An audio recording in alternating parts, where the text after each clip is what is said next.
Okay, so the premise is that you've got this case and a missile is headed to your location, and you'll need this case to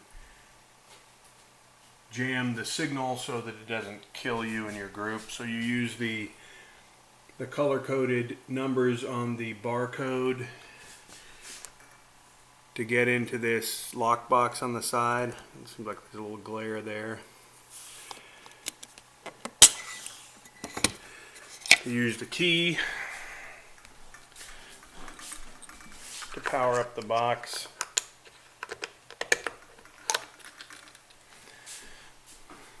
The pretend fingerprint scanner.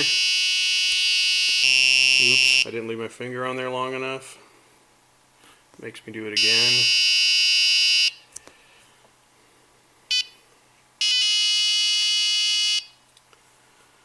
Biometric scan approved. Goes on to the next thing. The serial numbers on the back of the case.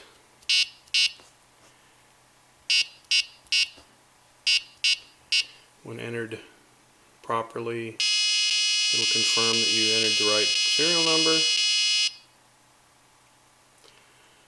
Then there's a code you've got to crack. Kansas, Wyoming, Missouri. 042. 042. Enter. This is going to unlock the box. Make sure your latches are undone. Press the button to unlock. Box is now unlocked. Got a piece of plastic. Got an envelope.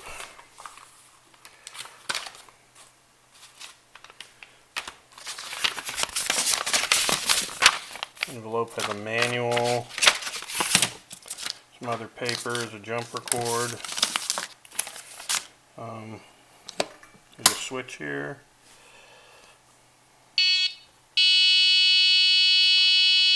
Opens up the little Mission Impossible tape player, which tells you what your mission is, which was in the previous video.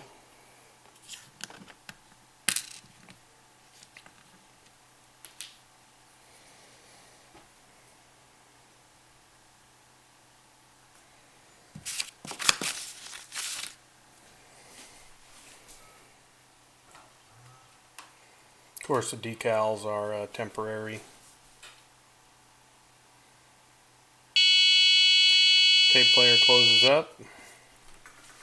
You can also turn on this information center monitor, which has a bunch of different documents that you can page through.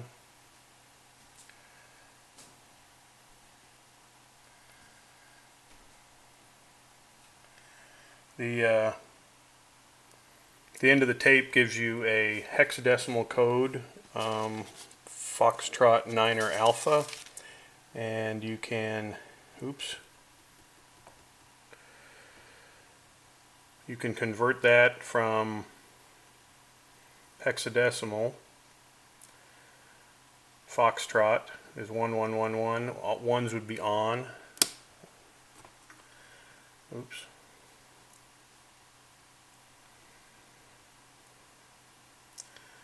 Alpha is on, off, on, off, on. Wait a minute. Alpha is on, off, on, off, on, off. And no, that's 9er is on, off, on, and alpha on, off, on, off. Then you need to get in this padlock.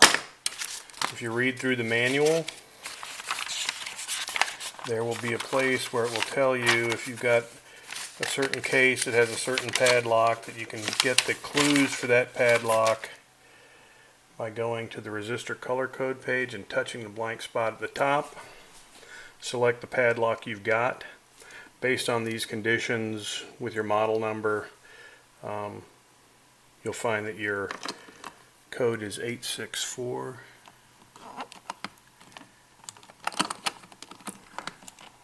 Hard to hold the camera and do this.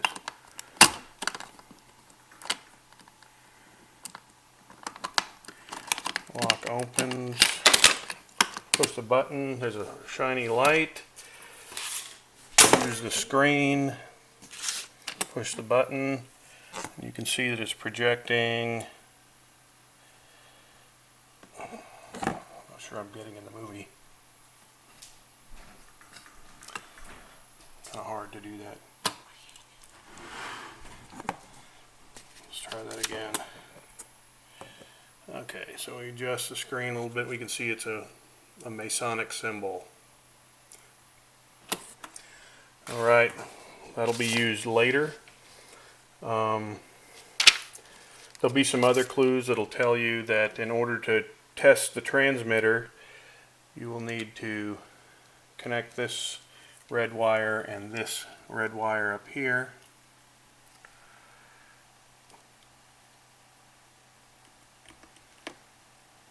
And you'll push this test button and the console will open back up. And the transmitter circuit diagnostics will take over and tells us we have a problem.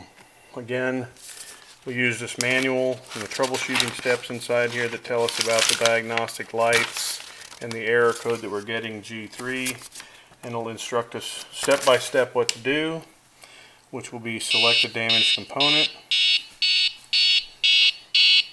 which we identify as R10 because it looks a little burnt compared to the other ones. Going to replace it, or remove it, I'm sorry.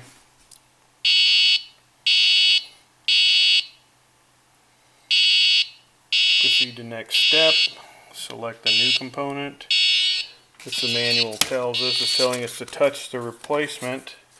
We have to look at the schematic. We know we identified R10 as being bad. We find R10 on the schematic, and you probably can't see that, but it's a 47 ohm resistor. So we need to know what color 47 ohms is. So we go to our resistor chart, decode 47 ohms, which is going to be black.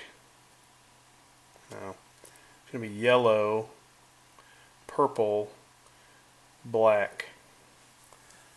I don't know if you can see, but this one is yellow, purple, and black. Analyzing it confirms that we've selected a 47 ohm resistor.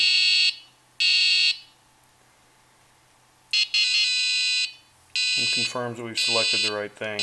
If you select other components, it runs you around and wastes your time.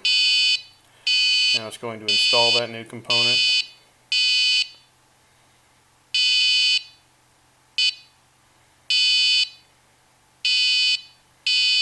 Going to say the replacement is complete. Going to test the board. It's going to tell us our transmitter is operable. That's about where we're at right now. We're going to have a cryptex that'll pop out of the side of the box when you do something on screen, probably.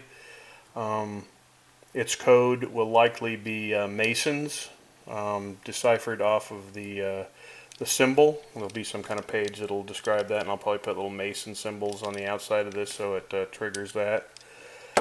And inside that you'll be probably given maybe a code and a decoder ring or something, and you'll adjust your transmitter frequency to the proper frequency and press a transmit button, and you'll be successful in jamming the signal. If the timer comes before you're able to do that, then you lose. That's all I got. We're getting there.